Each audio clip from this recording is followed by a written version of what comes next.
बिस्मिल्लाहिर्रहमानिर्रहीम, अस्सलामु अलैकुम। आज जो हम टॉपिक डिस्कस करने जा रहे हैं उसका टाइटल है ओzymandias बाय पर्सी बिश शेले। Look at this picture carefully because this poem is all about this picture. And what does it symbolize? We will discuss it in the later part of the video. For the time being, you are humbly requested to subscribe my channel. Let's see what are the things that are about the poet. This poem was written by Percy Bysshe Shelley, and he was a romantic poet, a dramatist, a novelist, and an essayist. His contemporaries are Sir Walter Scott, William Wordsworth, and John Keats, and his best works include Ode to the West Wind, Ozymandias, that we are going to discuss today, Music When Soft Voices Die, and To a Skylark. Let's discuss the title of the poem, and the title of the poem is Ozymandias. Ozymandias is a Greek name for Egyptian pharaoh Ramses II, जो मिस्र का फिरौन था जिसका नाम Ramsay's the second है। असल में उसका ग्रीक नेम है ओzymandias। अगर हम ओzymandias का नाम देखें ना, तो इसमें जो ओजी है इसका ग्रीक में इसकी मीनिंग होती है एयर के, और मैंडियस से मुराद होते हैं रूलर के। तो Ozymandias means a ruler who rules air, और एयर को रूल करने से मुराद यह है कि वो शख्स जो कि लोगों की सांस पे भी कंट्रोल करता हो, वो उनकी जिंदगियों को भी कंट्रोल करता हो। तो ये जो नाम ओzymandias है, ये इटसेल्फ ये शो करता है कि जो रूलर था रैमसेस द सेकंड, ये बहुत ही ज्यादा जाबिर, बहुत ही ज्यादा जालिम किस्म का हुक्मरान था। और रैमसेस द सेकंड को जो है रैमसेस द ग्रेट के नाम से भी जाना जाता है, and he was the third pharaoh of the 9th dynasty of Egypt. Ramsay's rain यानी कि इसका जो दौर हुकूमत है वो 2079 से लेके 1213 तक जो है बीसी तक जो है वो चलता है, काफी लंबा अरसा है। और जो स्टैचू जिसकी अभी पिक्चर हमने पीछे देखी थी, वो स्टैचू बहुत ही हैवी है, तकरीबन उसका वजन 7.5 टन का है।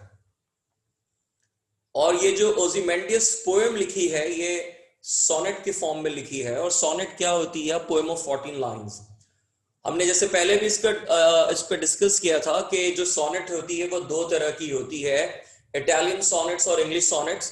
तो जो हमारे पास सोनेट है वो जो है वो इटालियन फॉर्म में है, जिसके अंदर आपके पास सिर्फ 2 स्टैंजा होते हैं, और फर्स्ट स्टैंजा 8 लाइंस का होता है जिसको हम ऑक्टेव कहते हैं, और जो नेक्स्ट स्टैंजा होता है वो 6 लाइंस का होता है जिसे हम सेस्टेट कहते हैं। इसे लिखा गया था 1817 में और पब्लिश करवाया गया 1818 में। And the theme of this poem is power is never permanent.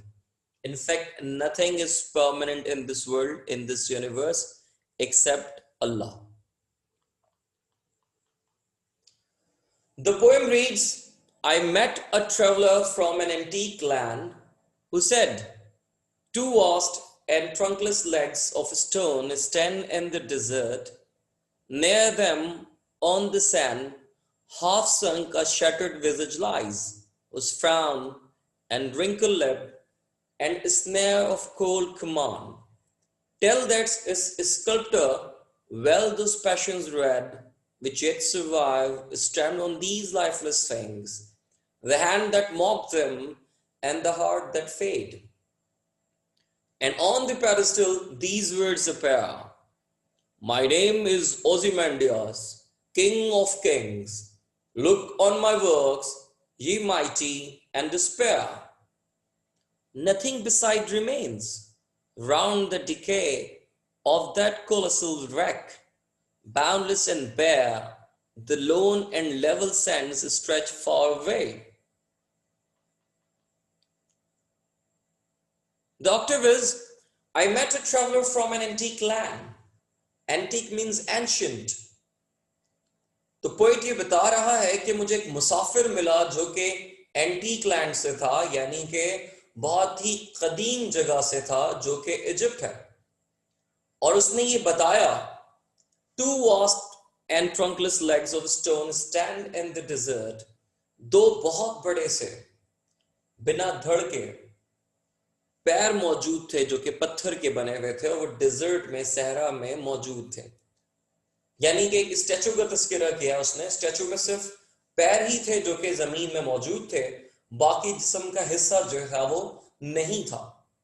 और उस स्टैचू के पैरों के करीब, यानी कि उन दो पैरों के करीब, on the sand half sunk the shattered visage lies.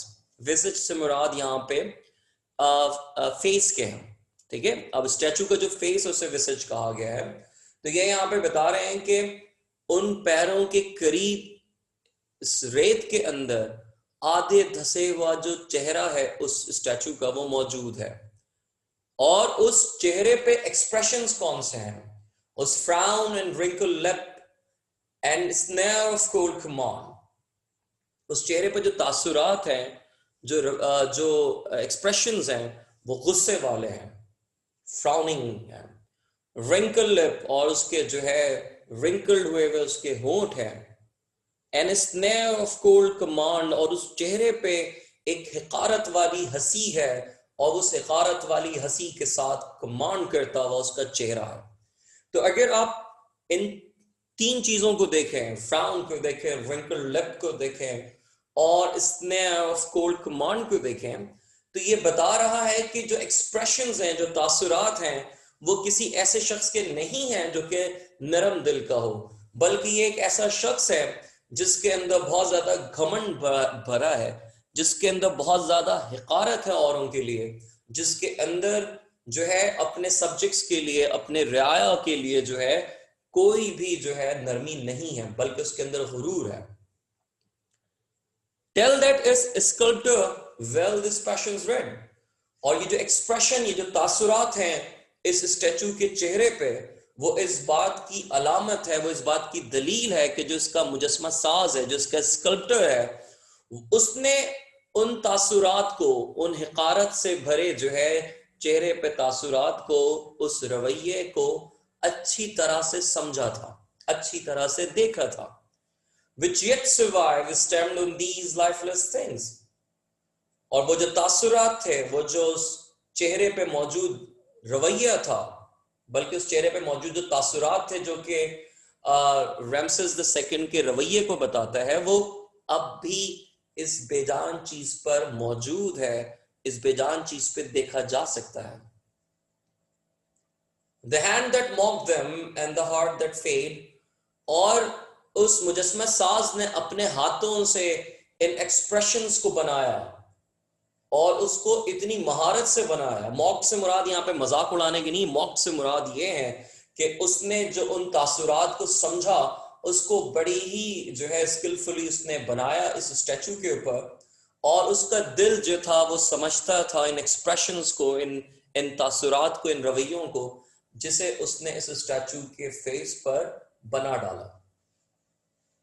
तो पूरा ऑक्टेव ये बता रहा है कि जो ट्रेवलर ने उसको जो है जो डिस्क्रिप्शन दिया, वो ऐसे स्टैचू का दिया जो कि सिर्फ पैर थे जिसके, और बकिया जिस्म का हिस्सा मौजूद नहीं था, और उन पैरों के करीब एक जो है सर पड़ा हुआ था उस स्टैचू का, जो कि अपने चेहरे पर ऐसे तासुरात लिए था जो कि घमंड के, जो कि हिकारत के तासुरात थे, और जो उसका मुजस्मा साज था वो इतना माहिर था कि उसने बड़ी महारत के साथ उस रवैये को, रैमसेस द सेकंड के रवैये को, उसके तासुरात को बहुत ही महारत के साथ उस स्टैचू के फेस पर बना डाला। I met a traveler from an antique land. I met a traveler from an ancient land, that is Egypt, who said two vast and trunkless legs of stone, who described that he saw two big stone legs without torso. Torso means the upper part of your body. Stand in the desert near them on sand, and those two legs were standing in the desert. Beside them on the sand, half sunk a shattered visage lies, whose frown, that was half sunk a destroyed face lies, whose scowl, and wrinkled lip and a snare of cold command, and wrinkled lip and a scornful smile while stern commanding. tell that it's a sculptor well those passions read. And those expressions tell that the sculptor knows those attitude quite well, which yet survive stand on these lifeless things, which is still sustained there, and they are visible. Those expressions are visible on the lifeless stones. The hand that mocked them and the heart that fade, the sculptor's hands portrayed his subject's passions, his subject's attitude, and his heart felt those expressions, those passions, and inspired to make it possible.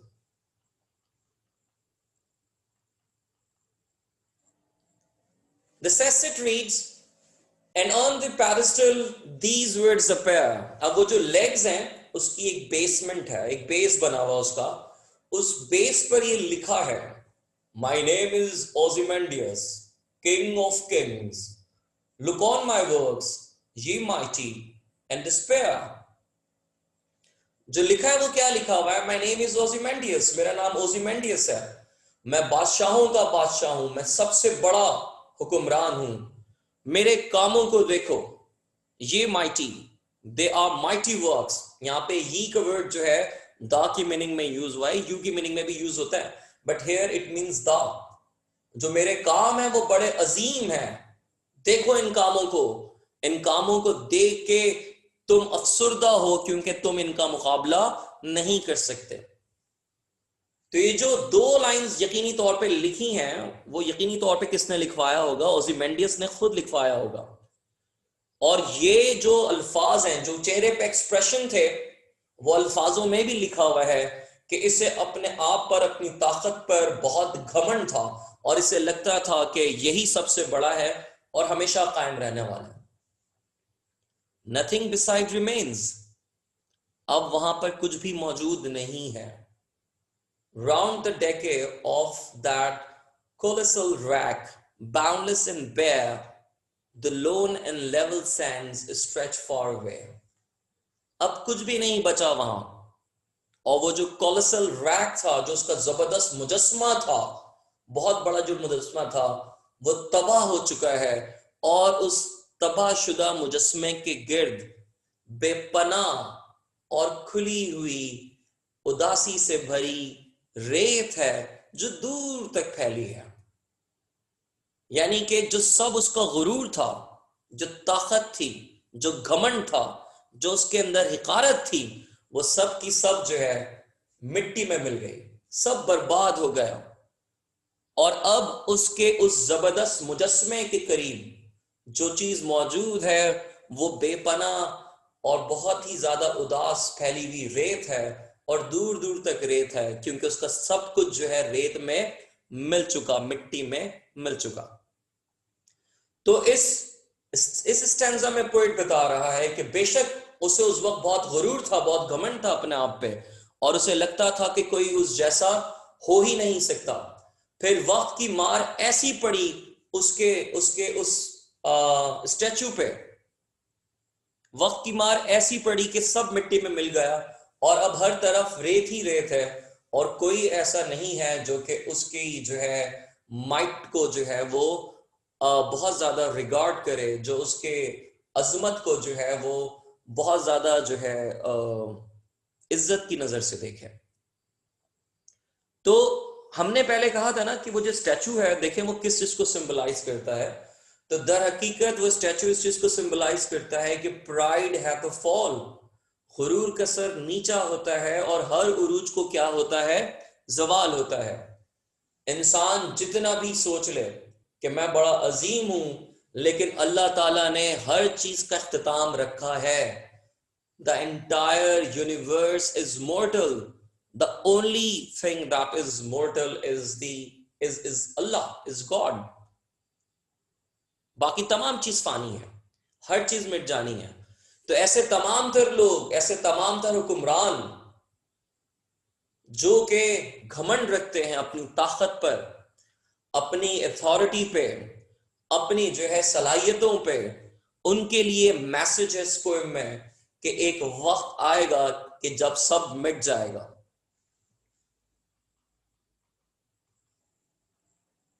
Let's see the paraphrasing of Sestate.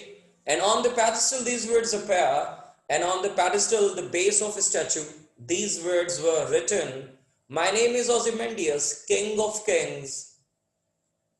The mighty people should regard my works and should get the idea which is disappointing. And what is disappointing?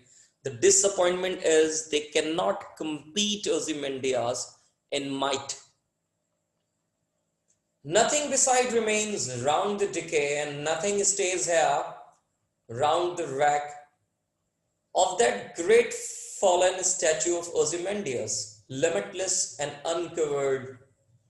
Only unfrequented and smooth sands stretch far away.